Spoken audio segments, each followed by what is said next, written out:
That's what I would feel like. I feel like that little bottle right there sometimes. Don't you? Severe weather all over the world. Let's get into some news together. Check this out, guys. This is a story. This is Steve Olson, WSO, part of the Truth Underground. Don't forget to sign up for WSO Live. Check this out. Enormous glowing ball is seen over northern Siberia after fuel from 4 Russian rockets tested overnight created an illusion in the sky. That's what it looked like. You know, it reminds me, we've got the two layers, right, that we see all the time. And then, you know, we also saw from MVB 333 channel when he was filming a volcano in Mexico, a similar huge ball showed up. So were the Russians testing in Mexico too? So Vasily Zubikov posted, I went out to smoke a cigarette and thought it was the end of the world. The extraordinary scenes were captured by leading Siberian photographer Sergei Asimov in the town of Salakhard, which straddles the Arctic Circle. I was taken aback a few minutes, not understanding what was happening. The glowing ball rose from behind the trees and moved in my direction. My first thought was about the most powerful searchlight, but the speed changing everything around But the speed of changing everything around changed the idea of what was happening. That was kind of a bad written sentence. The ball began to turn into an arc and gradually dissipated. After the multicolored light show was over, he went to find local children as young as 5 in the yard babbling about aliens into another dimension. Some 525 miles further east, another photographer, Alexei Yakovlev, admitted to feeling scared as he witnessed the UFO spectacle at Strezhevoy in the north of the Tomsk region, reported the Siberian Times. At first thought it was such a radiance in such a unusual form, round in shape, but gradually the ball began to expand. It became clear that this is not some radiance and became scary. It was good that I was not alone. A group of people cannot hallucinate. Check it out, man. Wow. Nice photograph, Alexev. Totally nice. And then... And could there be more planets in our solar system, Martha? Some scientists now say yes. What? British and Spanish astronomers say that there may be at least 2 more planets really behind Pluto, which still doesn't count as a planet. Interesting. Mike Mask. So anyway, they're talking about more planets in our solar system. And what they're talking about, pan-stars here, which we hear all the time. See 2017? The Pan-STARRS telescope spotted the object only after it was flung back out towards the stars by our sun. It's not likely to ever return. It flashed past Earth at 24 million kilometers on October 14th. Many eyes watched it closely, keen to determine exactly what it was. Mysterious objects. See, it's all, to me, it's all, you know, basically just getting us kind of used to, or getting the public used to the idea, right, of what's going on.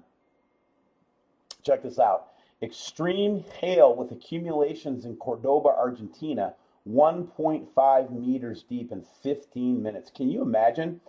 An intense storm accompanied by strong winds and extreme amounts of hail hit the province of Cordoba, central Argentina, on Thursday afternoon, October 26, 2017, causing extensive infrastructure and agricultural damage.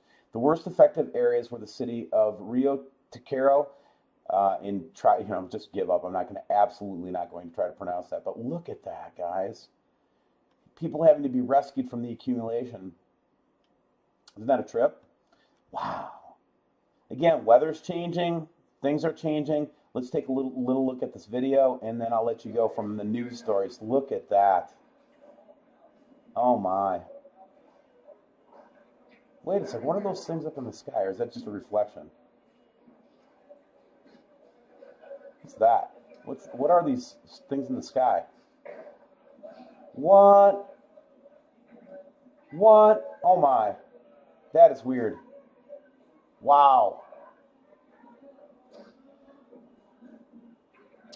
Totally trippy, guys. So just a couple of stories in the news that I thought you'd be interested in seeing today. Hi, this is Steve Olson with WSO, part of the Truth Underground. Guys, before I get started tonight, you need to go to WSO Live. You need to go sign up.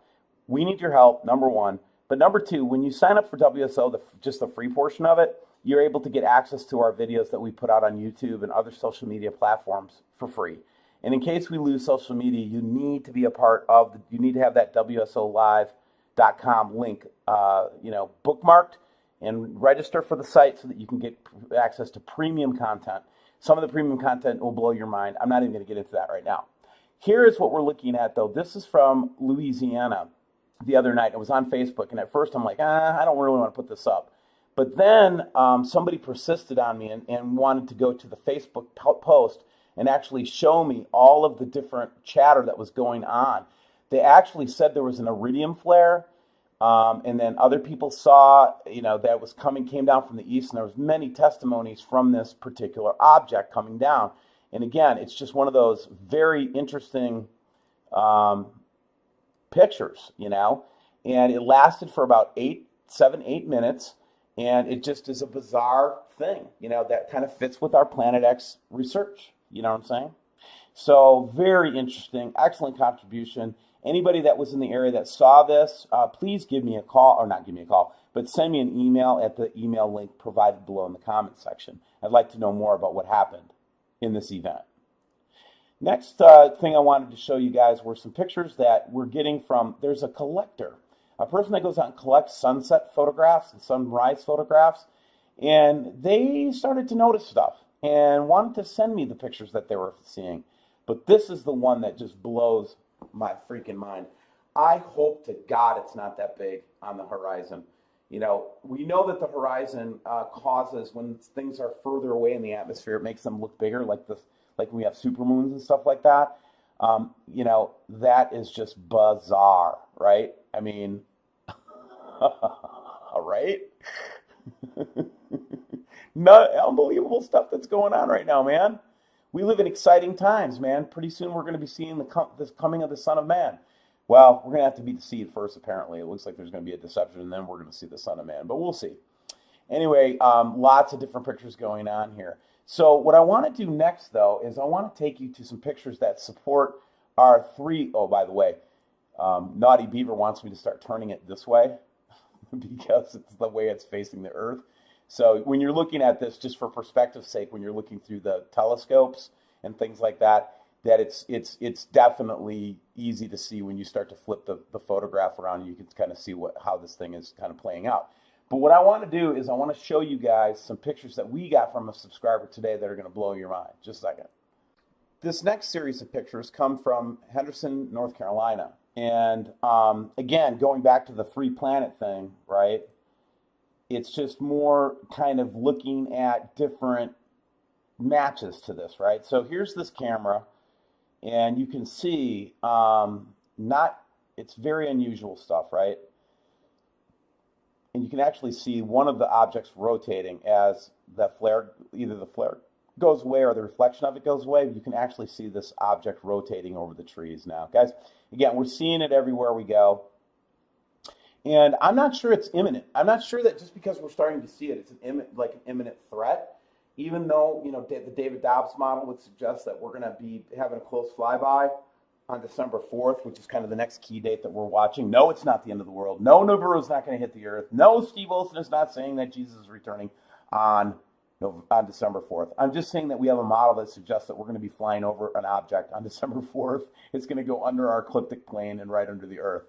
But you can see all the dimensionality and almost like a lunar type surface on this thing. And it's very, very interesting. And I just wanted to share it with you guys. Don't forget to check out WSO Live, guys. We really need your help now. We've got a lot of things going on that we're preparing over the next couple of months that you guys are going to be very excited about. Not the least of which is V2 of WSO Live. And you want to be a part of that. We hope to see you there. Don't forget to bookmark that site in case we lose social media. With the truth coming out, with everything going on right now, it seems like everything is coming into light right now in terms of what's going on in the world. And, it's time to pray and it's time to stay close, guys. Stay close to each other. Hope you're doing well. God bless.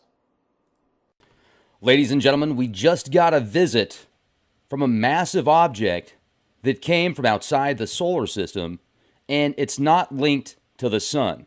And it didn't melt when it got close to the sun, and the trajectory is very bizarre.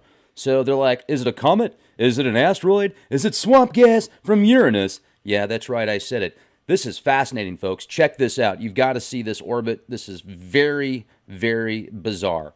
Here we go right now. Buckle up. Here it comes. What? Thing is fast. Will you just look at it? Dun dun dun dun dun dun dun. That sucker came out of nowhere, flying. And if you'd like to read more about it, you can go directly to the International Astronomical Union Minor Planet Center.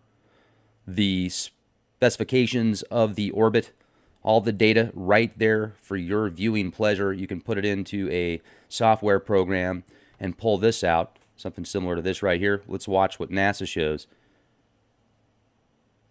Whew. Wow. How exciting. Whew. That one's even funner to watch right there. Zoom back here. See what else they have to show us. Yeah, who cares about that? You don't want to see that? Come on now.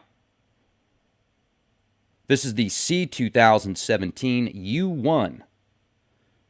Tony Dunn used the orbitsimulator.com, put in the data. Looks like something out of a Galactica game.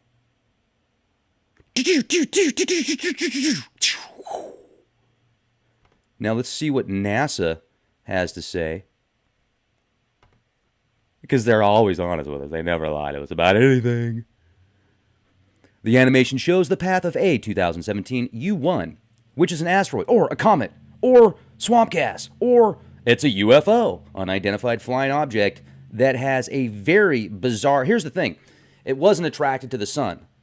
Like all these other planets and asteroids and comets are oftentimes linked to the sun. That's why they come into the area. This thing is super fast. This unusual object, now designated a 2017 U1, is less than a quarter mile in diameter. That's pretty massive. That's like 1,200 feet in diameter. Moving remarkably fast, yeah. It was discovered October 19th, just a few days ago, by the Pan-STARRS 1 telescope in Hawaii. Nice telescope setup, by the way. I took a look at it. Matter of fact, let me show you guys what this thing looks like. While you're here, you might as well. And I'm using Virtual Shield. You can see that red shield right there. It's an awesome VPN that gives you an opportunity to search these large search engines censorship-free. Also protect your data from every website you visit if you want to. There's a 20% discount right now that they're offering with the code LEAKPROJECT, and they're also offering a free trial just to check it out and see how you like it. So right now it's showing my IP address is from Dallas, and I'm here in San Antonio. So this is the Pan-STARRS 1 telescope. You can see it's not CGI. It really is a solid, real telescope. Massive, beautiful setup out there. How cool would it be if you were able to see through that on a daily basis? That'd be a fun job. Well, this is what... Galactic Batman! A potentially interstellar object passing through the solar system discovered with an extremely hyperbolic orbit. Extremely hyperbolic orbit. All right. October 18, 2017, by the Pan-STARRS telescope, the object was 0.2 astronomical units from Earth. So that's about 19 million miles away. And initially thought to be a comet. It was reclassified as an asteroid a week later. Yeah, because it didn't burn up.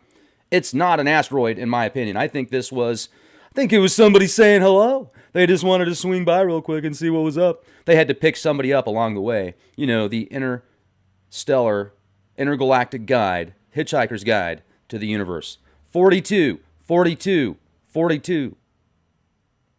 Based on the first 2 weeks of observations, the U1's orbit, the eccentricity, you know, like being eccentric, is 1.1922. And the math, I'll let you read that for yourself. I don't really know what that means because I'm not that bright. But I do bring good conspiracies, don't I?